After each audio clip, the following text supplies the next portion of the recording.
በኢትዮጵያ ዩቲዩብ ዓለም ውስጥ ስሙ የማይነሳበት ቤት የለም።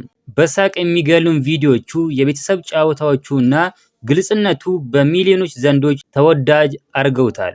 አዎ ስለ ዳኒ ሮያል ነው የምናወራው። ግን አስባችሁ ታውቃላችሁ? ይሄ ሁሉ ድካም፣ ይሄ ሁሉ ሳቅ እና ቪዲዮ በገንዘብ ሲተመን ስንት ይሆናል? ዩቲዩብ በእውነት ያዋጣል ወይስ ዝም ብሎ ጊዜ ማብከን ነው? ዛሬ የዳኒ ሮያልን ወራዊ ገቢ ፍርጥርጥ አድርገን እናያለን። የቪዲዮ መጨረሻ ላይ የምነግራችሁ ቁጥር ጭንቅላታችሁን ሊያዞራችሁ ይችላል። እስከ ቪዲዮ መጨረሻው ድረስ አብራችሁን ቆዩ። ወደ ዳኒ ሮያል ገቢ ከመግባታችን በፊት መጀመሪያ ዩቲዩብ እንዴት እንደሚከፍል ማወቅ አለብን። ብዙ ሰው በእይታ ብቻ የሚከፍል ይመስለዋል፣ ግን ነገሩ ከዚህ ይወሳሰባል። ሲፒኤም እና አርፒኤም ማስታወቂያ ሰጪዎች ለሺህ እይታ የሚከፍሉት ክፍያ ማለት ነው። ዳኒ ሮያል በቀን በአማካይ በ10 ሺዎች የሚቆጠሩ እይታዎችን ያገኛል። ይህ ደግሞ በወር ውስጥ በሚሊዮኖች የሚቆጠሩ እይታዎች ማለት ነው። ታዲያ ይህ ሁሉ ቪው ወደ ብር ሲቀየር ስንት ይሆናል? ከገቢው በፊት አንድ ጥያቄ ልጠይቃችሁ።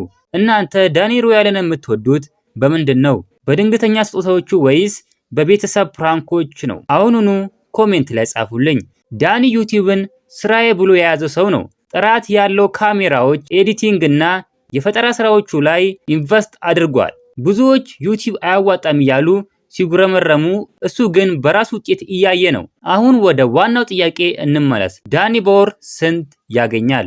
በተለያዩ የዩቲዩብ ገቢ መተንተኛ መንገዶች እና በኢትዮጵያን ገቢ መሰረት አድርገን ስናሰላው ዳኒ ሮያል ገቢ ከብዙዎቹ ግምት በላይ ነው። ዩቲዩብ ላይ ቋሚ መሆን፣ ተከታታይ ቪዲዮዎች መስራት እና የተመልካችን ፍቅር ማግኘት ውጤቱ ይህ ነው። ዳኒ ሮያል ከዩቲዩብ ክፍያ፣ ከስፖንሰርሺፖች እና ከተለያዩ ማስታወቂያዎች በወር በአማካኝ እስከ 500,000 ብር በላይ ሊያገኝ ይችላል። አዎ በትክክል ሰምታችሁታል። ይህ ቁጥር እንደ እይታው ብዛት ሊጨምር ወይም ሊቀንስ ይችላል፣ ግን በአማካኝ ስኬቱ ይሄንን ይመስላል። ስለዚህ ዩቲዩብ ያዋጣል ወይ? መልሱ አዎ ነው። ግን እንደ ዳኒ ሮያል ታታሪ፣ ፈጣንና ታጋሽ ከሆናችሁ ብቻ በየቀኑ የምናያቸው ቪዲዮዎች ጀርባ ትልቅ ቢዝነስ አለ። እናንተስ በቀን ስንት ሰዓት ዩቲዩብ ላይ ታሳልፋላችሁ?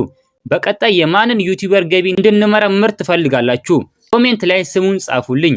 ቪዲዮን ላይክ ማድረግ እንዳረሱ። ለዚህ ቤተሰብ አዲስ ከሆናችሁ ቻናሉን ሰብስክራይብ አድርጉት። በሌላ ቪዲዮ እስከምንገናኝ በያላችሁበት የዓለም ዳርቻ ሰላማችሁ ብዝት ይበልልኝ። ደህና ሁኑልኝ።